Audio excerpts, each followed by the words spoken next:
Hello guys! So ngayon tuturuan ko kayo kung paano mag-a-add ng similar fractions. Makikita nyo dyan yung ating unang example. 3/9 plus 4/9. Paano nga ba mag-add ng similar fractions? So ang gagawin natin, madali lang. Una, i-add natin yung numerator. 3 plus 4 is equals to 7.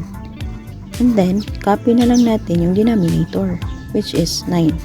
So ang answer sa 3/9 plus 4/9 ay 7/9.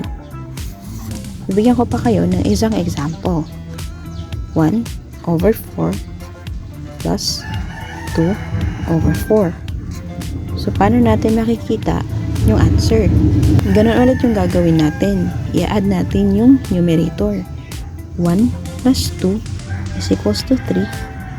Copy natin yung denominator, which is number 4. So, ito na yung answer natin. Bigyan ko ulit kayo ng another example. 2/6 plus 3/6. Ganun ulit yung gagawin natin. I-add natin yung numerator. 2 plus 3 is equals to 5. Copy natin yung denominator, which is 6. The answer is 5/6. Bigyan ko pa kayo ng isa pang example. 2/8 plus 5/8. Sige.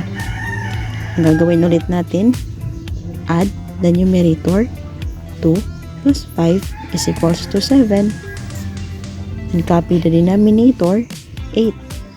So, meron na tayong answer, 7/8. Ang last example natin, 1/7 plus 3/7.